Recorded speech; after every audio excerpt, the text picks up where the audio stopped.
This is Talk of Asian Marketing with a special emphasis on localized Chinese consumer behavior. Our website is ccc.qbook.tv, where you can find other audio and video episodes with photos, links, and information related to today's conversation. Subscribe to leave comments and access research episodes with applied topics and research reports.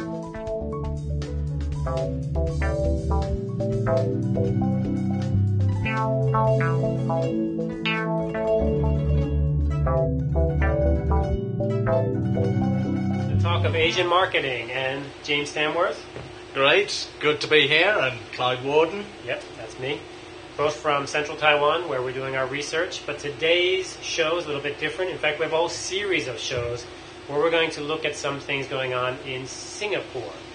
That's great. So we're really excited. And of course, what we keep emphasizing so much in our shows is how anyone who's sort of been to Hong Kong, who's been to bits of China, who's been to Taiwan, who's been to Singapore, you start to say, wait a minute, I've seen that before. A lot of similarity. Lots of similarities, and of course the culture underpins all of this.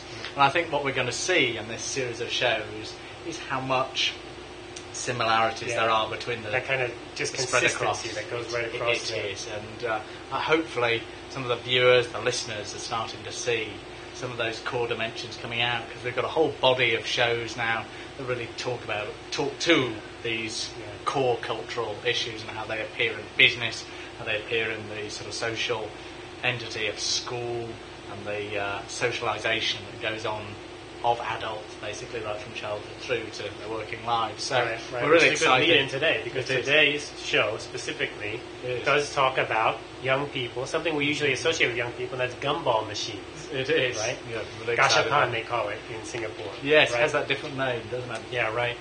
But we sent out some crews to film some things around Singapore, and this is one of the topics they came up with. And it's classic marketing textbook material about involvement, basically. Consumers getting involved. But I think in this case, we're looking in Singapore, it has more than that involvement. I mean, when we look at it, what I really like, of course, what are we talking about here? We're talking about these machines where you put your money in. Put your money in, you turn the dial. Turn the dial, and a little bauble comes out, and open it up, and you've got a toy or a gift. It used to just be candy, and now you got little toys and things like that. That's right. It's the whole toy thing. And what we see in this video, and what's really nice, is to see the kids coming in, getting up to the machine, starting to beg mum for a few cents. And I'm sure you've gone through that, Clyde. I mean, for me it was pennies. I guess it was for you it was cents. Yep. And then you put your money in, and the kids there are really getting excited. They're getting right into it. And the point I really, really love is where they go get the torches. Get the flashlights right up on there, looking right in there. Why are they doing that? Because they're looking for which machine has a higher density or probability to get the one toy they're looking for. They're after that next one in the series, basically. And I mean, that's such a core part of the marketing technique here, isn't it? I mean, as you say, it's involvement, but it also appeals so much to the sense of, I mean, we can call it cute. It's the cute thing, which sort of comes out that you're after these weird little toys. Anybody who's been to Japan knows it. Yes, they'll have seen these weird little, I mean, sometimes they're plastic, sometimes, but they're pretty tasteless, aren't they? To at least a Western eye. Tasteless, definitely kind of, not something somebody who's 25 years old back in the US would be playing with. For sure. But yet, what do we see in this little video clip? We see someone who's we see right from the young kids. Well, the young kids are begging mom, but then almost everybody was filmed were late teens, mid-20s. And there's one that I love. I mean, she sort of says, I'm going to give these to my nephews and niece. But I've kind of got a sneak suspicion she's going to keep some of these little toys for herself, Right? And you must have seen it, I've seen it, everyone's seen it in Taiwan. People driving around with their cars, dashboard full of these little toys. Yeah. And it made me think of McDonald's, when you go to McDonald's, or at least you talk to people, and you say, well, why do you go to McDonald's? You can bet whatever age group they'll say, the toys are a big part of it. The toys are a big part. No one mentions the hamburger. Right. And certainly almost zero mention the rice burger. But most people mention these little toys. So it's really kind of quite a core marketing concept. You can for see that in our people McDonald's show. We have consumer cam of those little toys. And the thing that's really taken off with McDonald's later in the 90s, earlier they were using a lot of the American icons, and they switched over to the Japanese ones, totally localized. And that's what we're really talking about. So today's video is in Singapore, but a lot of those toys, a lot of the machines are going to be exported from Japan. And it's the whole cute thing. And it's the whole, it's not just cute, it doesn't really pull it off. It's the acceptance of children who are not children. We would not think of them as children, but they're allowed to do children's things. So it's a kind of we touched on it before with that show when we were talking about the socialization process that kids go through and the sort of adult going back to childhood because they never had a childhood kind of thing. I mean, you'll actually have, I've seen young men with their girlfriends going to these places and getting these games and give them. Now, I'm sure that happens back home, but it would probably be 12, 13-year-olds. Here it's 25-year-olds, And we see them in this video clip captured so nicely. Yeah. So, what do you say? Let's take a look. Let's take a look at it. Okay.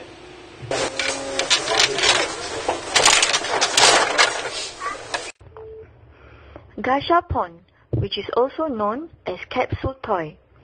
It is made up of two sounds, gasha for the turning of the crank and pon for the sound of the toy capsule dropping. Gashapon is first started as Gumball machines in USA. As a result of the popular culture from Japanese anime and manga, the trend is moving to the Western and Asian countries. And as early as 1965, the Japanese has improvised the Gumball concept and introduced the first toy capsule machine. The toy capsule means more than just a toy. For some, it has become a collector's item, while others purchase for the fun of it. You can find these Gashapon machines in malls, particularly inside Toys R Us, in roadshows, beside the escalators, next to the ATM machines, near the movie ticket counter, comic stores, and the resting areas. The following is our observations of consumer behavior during their purchase stages.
Why do you buy from this toy vending machine?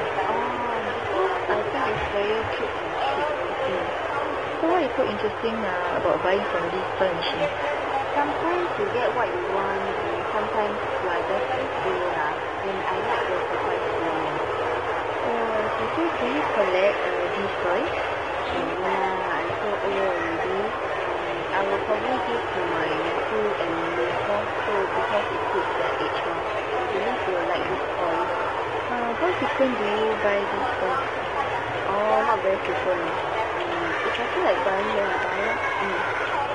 Oh, I see. Okay, that's nice. Okay, ma'am. Thank you for your time.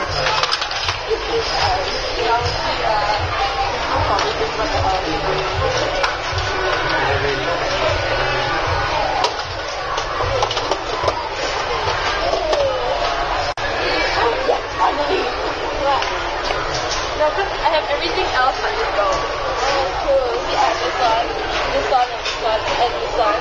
But I don't have this one. So I got everybody. I'm very lucky.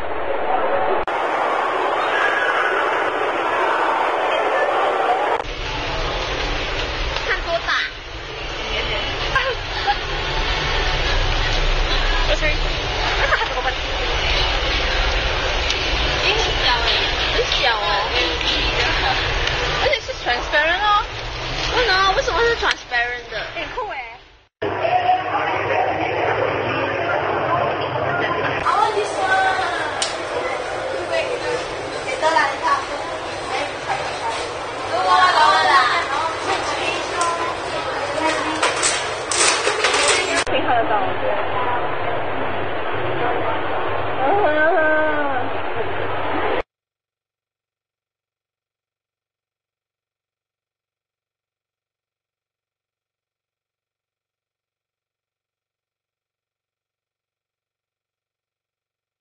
One.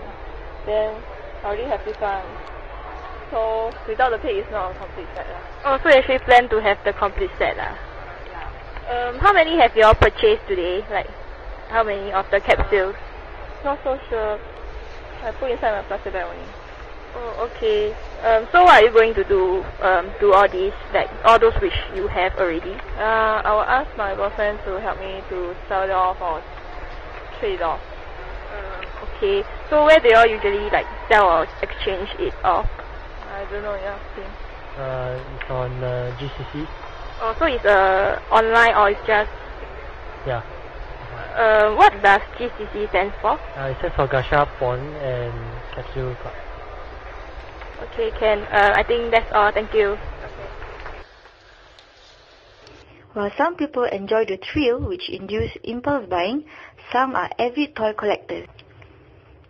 Through further research, we have identified several fan clubs and community sites such as Gashapon and Capsule Club, Capsule Secrets, and more from LiveJournal and Yahoo groups. These are forms of cybermediaries where fans that share the same lifestyle, values, and interests from around the world can connect together. Also, it serves as a social networking portal for all collectors to buy, sell, and collect Gashapons, introduce new Gashapons available in the market, update information such as the location of specific Gashapons, and share their collection by uploading pictures. The Gashapon machine can really be a whole lot of fun. However, there are risks involved, such as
think classic textbook involvement, consumer involvement, getting so excited, I know. getting so happy about it, I get just excited just watching that video, they're getting so into it. Classic, but then again you have the cultural side, which is what we're talking about, the delayed childhood idea. So really a great video. I think this video could be something similar to it in Japan you could find, in Hong Kong, in parts of China, and Taiwan. Certainly we've seen it in Singapore. Absolutely. I mean, I think the thing that we see here is how something that's very simple, that little toy, becomes something that's really important in marketing. It generates lots of excitement, creates involvement, and it's fairly inexpensive but high impact. Basically. That's that it. You just add something like this. Yeah. To us it would seem so silly, gaudy, out of place, cutesy, meaningless. But then to these consumers, it means a lot. It does. I think that's really the key point in this whole video, and what McDonald's actually do super well. Yeah, right. Exactly. Great stuff. Okay, next week we're going to have a new video from Singapore. We're getting out to the wet market. Yeah, okay. It'll be a good one. See you there. This is Talk of Asian Marketing with a special emphasis on localized Chinese consumer behavior. Our website is ccc.qbook.tv, where you can find other audio and video episodes with photos, links, and information related to today's conversation. Subscribe to leave comments and access research episodes with applied topics and research reports.